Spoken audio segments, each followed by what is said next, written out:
Hey all, this is Deidra here with Deidre's Deidra coming at you with a new video. And today, I would like you to click like, subscribe, and share my channel as I'm trying to grow it. And with that being said, let's get into Mental Health Mondays. And today's mental health video is going to be on an interesting topic. It's going to be on the process of being admitted to the psych ward via the ER via an ambulance. So this is going to be where you go into the ER, you're admitted, but then you're transferred to another facility, to another psych ward. So, with that being said, I'm going to go through all the steps. I'm going to explain a few things. And this is going to be video number 1 of a 2 or 3 part series. There are going to be some more in the series. So, stay tuned for next Monday for that video. So first of all, you're going to sign in. So you just sign in your name normally, why you're there, and your birthday, and whether you've been to the hospital there or not before. Then you register, you give consent for treatment, you give them your insurance and your personal information, like your address, your phone number, your emergency contact, those kind of things. Then you go to triage, where you are weighed, you have your vital signs, your pulse, your respiration temp, and blood pressure taken. So then, okay, please note that this happens over the course of quite a few hours normally. So it can take anywhere from a couple hours on up into 12 or more hours to be admitted, and even longer to be transferred. So even though I'm giving the steps and they sound pretty clean cut and dry, they really are. But with that being said, it does take a lot of time depending on where you're at and how long the wait time is. So with that being said, let's get back into it. So then you're taken back to the psych ER room. The nurse comes in, and then you change into paper scrubs. You have your analysis, blood work, vitals again, and you have to remove all your jewelry and piercings. So then you have a security check, wanding for metal. There are a variety of security checks. You have different ones. You can have body checks, body searches. So when I say security check, just know it may not just be the one. It could be other checks as well. Then you have to wait for the urinalysis and blood work to come in. Then the doctor comes in. Then a psych liaison comes in and asks you psych questions like, what brings you to the hospital here today? Like, for the numerous time that gets asked. But they ask, why are you here? What symptoms are you having? Are you suicidal? Are you just a variety of different questions, like maybe like was there a trigger that brought you to the hospital today? Those kind of questions. And then you find out you're being admitted to the psych ward. And then, so you're being transferred to another facility. You're not staying at the facility you're at.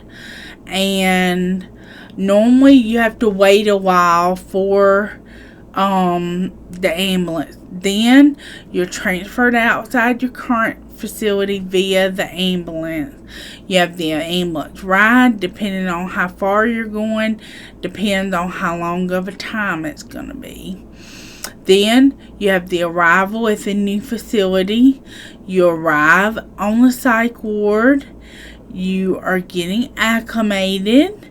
And then you have vital security checks again, admission paperwork, rules and regulations, and a security code, and being shown to your room.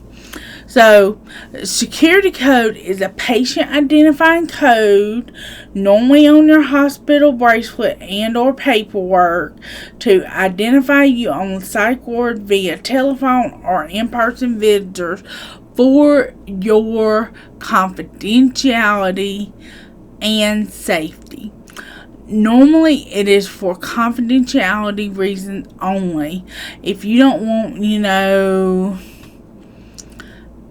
X person to know you're here, but you want your mama to know you're here. That is the whole reason for a security code. You don't normally give your security code out to everyone. You only give it out to those people that you need to call into the facility and when you talk to them. Okay, so next, then you have the daily psych ward schedule. Then you meet the other psych ward patients, and then you stay on the psych ward facility. Okay, so another thing is how long do you normally stay in a facility? It can range anywhere from 3 days onward. So normally they keep you 7 to 8 days. That's about the normal hold time. I have been to a facility where I was held for 13 days as a normal thing. I have been in a facility for 45, almost 50 days, just because I was experiencing some extreme symptoms and I got really, really sick, and I ended up in a catatonic state. And once I went in that state, I was there for over a month because I was at my 2-week mark, and I thought I was going home, and then I thought I was going to be going home in the next few days because they were rearranging my medicine, and then the next thing I know, I'm finding out that I've been there like a crazy amount of time, like 30 something days, and then I had to be there longer for like a normal whole time after that because of how severe my symptoms were. And so with that being said, that's how you are admitted into the psych ward, via the ER, via the ambulance. So I think I got all of these steps in there. If I did not, if you feel like I missed something, or if you have any questions for me, please leave them in the comment section below. And if you have a mental health video, something that you would like me to share, maybe like an experience I've had, I will get into some of the experiences I've had, if you find that interesting maybe, and have a story time mental health series, I could do that.